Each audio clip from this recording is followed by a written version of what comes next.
Pernahkah Anda membayangkan sebuah momen yang seharusnya dipenuhi kehangatan setelah Hari Raya Idul Fitri justru berubah menjadi awal dari sebuah tragedi yang mengejutkan banyak orang? Peristiwa ini terjadi di salah satu kantor instansi pemerintahan di kota Batam. Senin 14 April 2025. Libur lebaran telah usai. Sejak pagi, aktivitas di kantor Dinas Cipta Karya dan Tata Ruang Kota Batam kembali berjalan normal. Para pegawai datang dengan suasana penuh keakraban. Mereka saling berjabat tangan, mengucapkan mohon maaf lahir dan batin, serta menikmati momen kebersamaan sebelum kembali menjalankan rutinitas pekerjaan. Seperti tradisi setiap selesai libur panjang, seluruh pegawai lebih dulu mengikuti pengarahan dari pimpinan. Dalam pertemuan tersebut, masing-masing menerima evaluasi sekaligus pembagian tugas untuk hari-hari berikutnya. Di antara para pegawai yang hadir, terdapat seorang tenaga honorer bernama Faras Kausar. Pada pagi itu, Faras mendapat teguran terkait kinerjanya. Teguran tersebut berlangsung di hadapan rekan-rekan kerja lainnya. Setelah pengarahan selesai, seluruh pegawai kembali ke ruangan masing-masing. Di tengah suasana yang masih santai, salah seorang pegawai bernama Hafiz Rinanda terlihat bertepuk tangan sebanyak 3 kali. Sebagian orang mungkin menganggapnya sebagai hal biasa. Namun menurut pengakuan Faras, di kemudian hari, suara tepuk tangan itu ia tafsirkan sebagai bentuk sindiran yang ditujukan kepadanya. Saat itu Faras sedang membuka YouTube di laptopnya. Ia menghentikan aktivitasnya, menutup laptop lalu berdiri dari kursinya. Tidak ada yang mengira keputusan yang diambilnya setelah itu akan menjadi awal dari sebuah rangkaian peristiwa yang mengubah hidup banyak orang.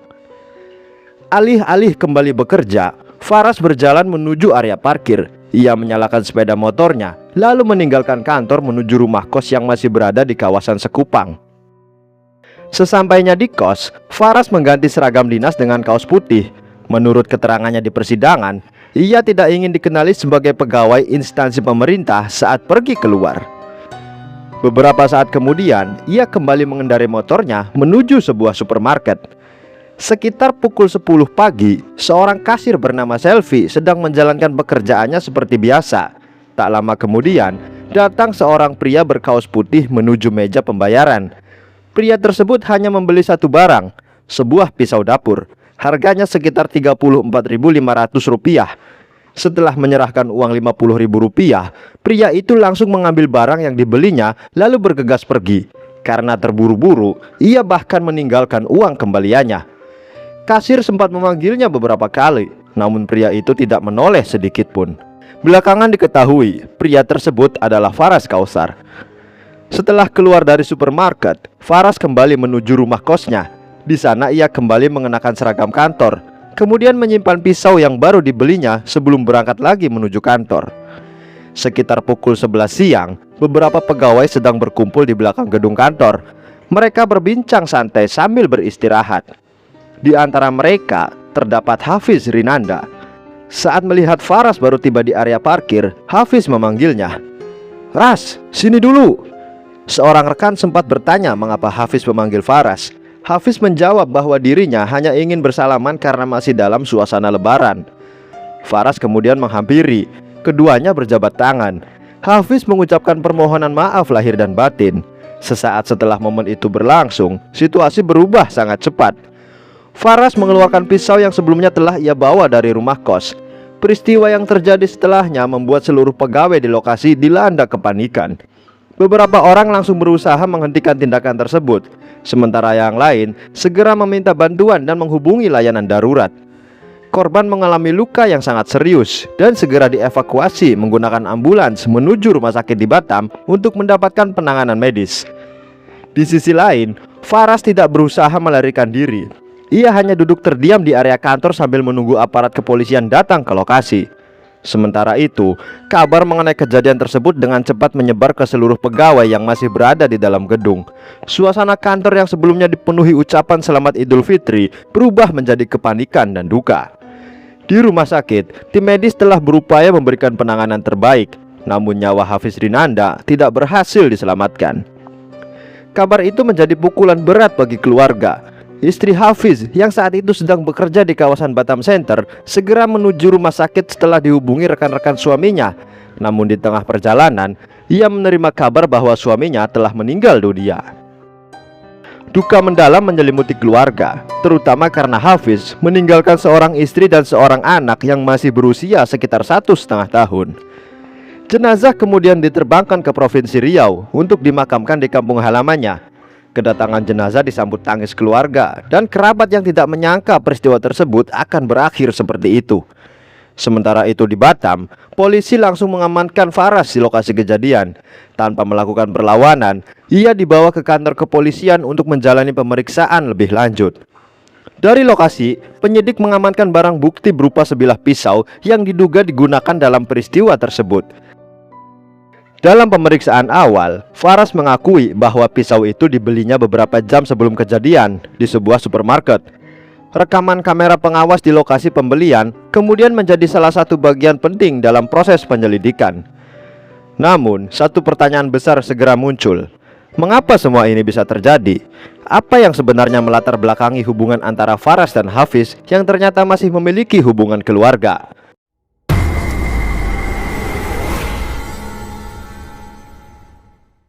Di balik peristiwa yang menggemparkan tersebut, ternyata keduanya bukanlah orang asing. Mereka masih memiliki hubungan keluarga. Faras diketahui merupakan keponakan dari istri Kepala Dinas Cipta Karya dan Tata Ruang Kota Batam. Sementara Hafiz adalah keponakan kandung kepala dinas tersebut. Meski memiliki hubungan kekerabatan, Faras mengaku baru mengetahui hal itu setelah dirinya mulai bekerja sebagai tenaga honorer pada tahun 2022. Sejak saat itu, keduanya bekerja di ruangan yang sama dan hampir setiap hari berinteraksi dalam aktivitas perkantoran. Namun menurut pengakuan Faras di persidangan, hubungan mereka tidak pernah benar-benar akrab. Faras mengatakan bahwa sejak awal dirinya merasa tidak diterima di lingkungan kerja. Ia mengaku pernah mendengar ucapan yang membuatnya merasa keberadaannya dipertanyakan. Sejak saat itu, menurut keterangannya, berbagai ejekan dan perlakuan yang dianggap merendahkan terus berulang selama bertahun-tahun. Dalam persidangan, Faras menyebut dirinya kerap dipanggil dengan kata-kata yang dianggap menghina. Ia juga mengaku sering dibuat terkejut oleh tindakan-tindakan tertentu di kantor, seperti suara laci yang dibanting atau pintu yang ditutup dengan keras ketika berada di dekat meja kerjanya. Menurut Faras, semua itu berlangsung hampir selama 3 tahun. Ia mengaku berusaha bertahan meski perlahan merasa tertekan secara mental. Bahkan pada Maret 2025, sekitar 1 bulan sebelum kejadian, Faras mengirim pesan melalui grup percakapan kantor yang berisi permintaan agar dirinya tidak lagi diganggu. Namun menurut pengakuannya, pesan tersebut tidak mendapat tanggapan.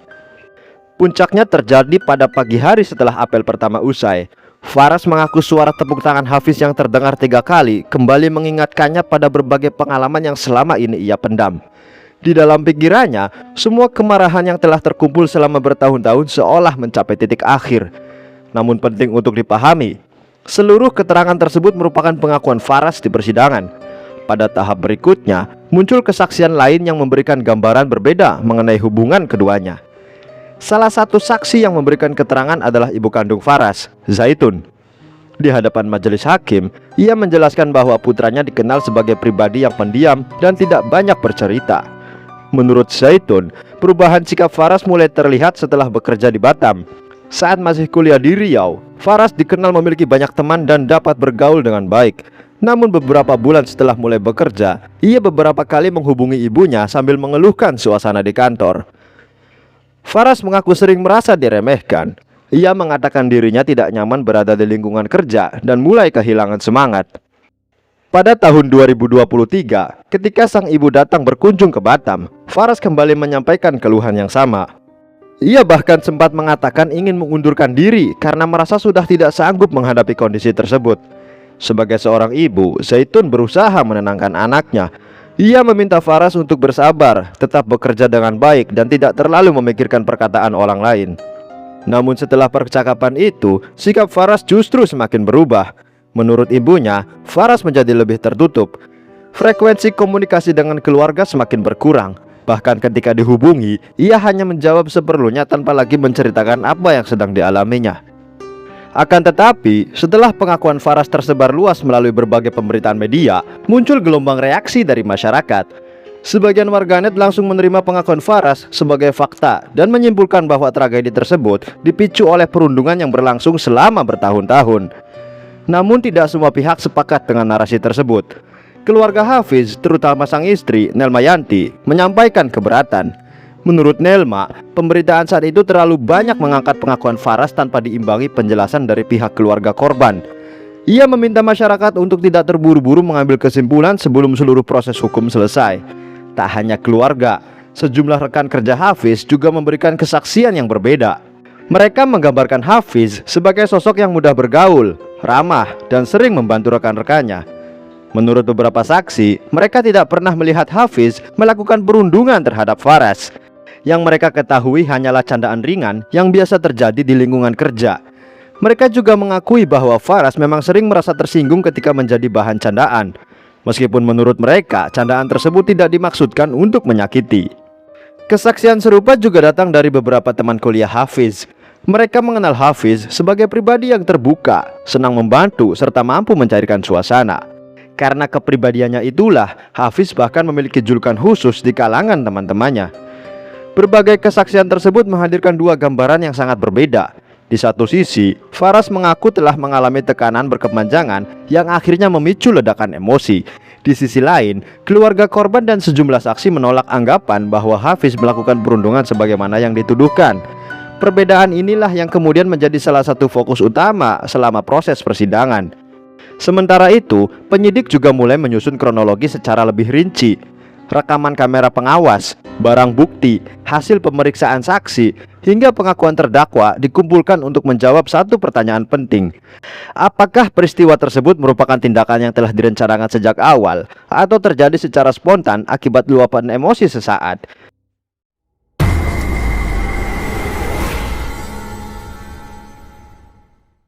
Memasuki ruang persidangan, perhatian publik tertuju pada satu pertanyaan yang menjadi inti dari perkara ini.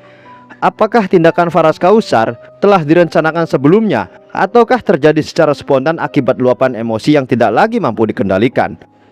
Jaksa penuntut umum berpendapat bahwa rangkaian tindakan Faras menunjukkan adanya unsur perencanaan. Menurut jaksa, setelah meninggalkan kantor, Faras memiliki cukup waktu untuk berpikir dan mengurungkan niatnya.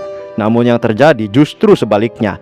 Ia pulang ke rumah kos, mengganti pakaian, pergi ke supermarket untuk membeli sebilah pisau dapur, kembali lagi ke kos, mengenakan seragam kantor, lalu membawa pisau tersebut kembali ke tempat kerjanya. Bagi jaksa, setiap langkah itu merupakan rangkaian tindakan yang dilakukan secara sadar sebelum peristiwa terjadi. Atas dasar itulah, Faras didakwa melanggar pasal 340 KUHP tentang penghilangan nyawa berencana. Di sisi lain, tim kuasa hukum Faras memiliki pandangan yang berbeda. Mereka menilai bahwa perkara ini tidak memenuhi unsur penghilangan nyawa berencana sebagaimana yang didakwakan. Menurut mereka, keputusan membeli pisau dilakukan dalam waktu yang singkat dan dipicu oleh kondisi emosional yang telah menumpuk selama bertahun-tahun.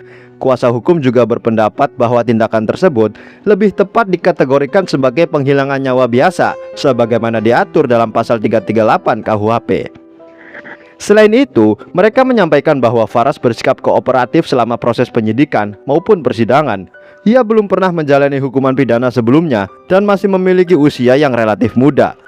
Pihak pembela juga kembali menyinggung pengakuan Faras mengenai dugaan perundungan yang disebut telah berlangsung selama bertahun-tahun. Menurut mereka, kondisi itulah yang menjadi pemicu utama terjadinya tragedi tersebut. Namun seluruh dalil tersebut kemudian diuji satu persatu di hadapan majelis hakim. Majelis hakim tidak hanya mendengarkan pengakuan terdakwa, tetapi juga memeriksa barang bukti, rekaman kamera pengawas, keterangan para saksi, hingga seluruh rangkaian kejadian sebelum dan sesudah peristiwa berlangsung. Dalam pertimbangannya, hakim menilai terdapat jeda waktu yang cukup panjang sejak Faras meninggalkan kantor hingga akhirnya kembali. Jeda waktu tersebut dianggap memberikan kesempatan bagi terdakwa untuk membatalkan niatnya. Namun menurut majelis hakim, kesempatan itu tidak digunakan. Sebaliknya, Faras tetap melanjutkan seluruh rangkaian tindakannya hingga kembali ke kantor dengan membawa pisau yang telah dibeli sebelumnya. Majelis hakim juga menilai bahwa tindakan tersebut tetap dilakukan meskipun di lokasi terdapat beberapa rekan kerja yang dapat menyaksikan kejadian secara langsung. Hal itu dinilai menunjukkan adanya tekad yang kuat untuk melaksanakan perbuatannya. Sementara mengenai dugaan perundungan, Majelis hakim menyatakan bahwa klaim tersebut tidak dapat dibuktikan secara hukum berdasarkan alat bukti yang diajukan di persidangan. Sejumlah saksi yang dihadirkan menyatakan tidak pernah melihat adanya tindakan perundungan sebagaimana yang disampaikan Faras. Selain itu, tidak ditemukan bukti yang menunjukkan bahwa Faras pernah melaporkan dugaan perundungan tersebut kepada atasannya melalui mekanisme resmi. Setelah mempertimbangkan seluruh fakta persidangan, majelis hakim akhirnya menyatakan Faras Kausar terbukti secara sah dan meyakinkan melakukan tindak pidana penghilangan nyawa berencana. Dalam amar putusannya, hakim menilai bahwa perbuatan tersebut telah menimbulkan penderitaan yang sangat besar bagi keluarga korban. Majelis hakim juga menyebut tidak terdapat keadaan yang dapat meringankan hukuman terdakwa. Pada September 2025, Pengadilan Negeri Batam menjatuhkan vonis pidana penjara seumur hidup kepada Faras Kausar. Namun perkara ini belum berakhir. Melalui kuasa hukumnya, Faras mengajukan banding ke Pengadilan Tinggi Kepulauan Riau. Dalam memori banding, tim pembela kembali meminta agar putusan tersebut diubah menjadi penghilangan nyawa biasa. Mereka tetap berpendapat bahwa unsur perencanaan tidak terpenuhi dan tindakan Faras terjadi akibat ledakan emosi. Majelis hakim Pengadilan Tinggi kemudian kembali memeriksa seluruh berkas perkara. Setelah melakukan penilaian ulang, pengadilan berpendapat bahwa rangkaian tindakan Faras sejak meninggalkan kantor, mengganti pakaian, membeli pisau, kembali ke rumah kos, hingga datang lagi ke kantor dengan membawa pisau merupakan bukti adanya proses persiapan sebelum peristiwa terjadi. Atas pertimbangan tersebut, permohonan banding ditolak. Putusan Pengadilan Negeri Batam pun dikuatkan. Dengan demikian, Faras tetap dijatuhi pidana penjara seumur hidup. Kasus ini kemudian meninggalkan banyak pertanyaan sekaligus pelajaran. Perbedaan sudut pandang antara terdakwa, keluarga korban, dan para saksi menunjukkan bahwa sebuah peristiwa seringkali memiliki lebih dari satu versi. Namun pada akhirnya, proses peradilanlah yang menjadi tempat untuk menguji setiap pengakuan berdasarkan bukti dan fakta yang dapat dipertanggungjawabkan secara hukum. Apapun penyebab awalnya, satu keputusan yang diambil dalam hitungan menit telah mengubah kehidupan banyak orang. Satu keluarga kehilangan sosok suami, ayah, sekaligus anak. Di sisi lain, seorang pemuda harus menjalani sisa hidupnya di balik jeruji besi. Tragedi ini menjadi pengingat bahwa konflik yang dibiarkan berlarut-larut, komunikasi yang terputus, serta emosi yang tidak dikelola dengan baik dapat berujung pada penyesalan yang tidak lagi bisa diperbaiki.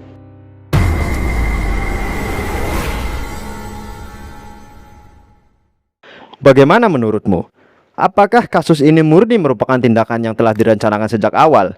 Atau ada faktor lain yang menurutmu patut menjadi perhatian? Bagaimana menurutmu? Apakah kasus ini murni merupakan tindakan yang telah direncanakan sejak awal? Atau ada faktor lain yang menurutmu patut menjadi perhatian? Terima kasih telah menonton. Tetap kritis dalam menyikapi setiap informasi, dan sampai jumpa di video-video lainnya.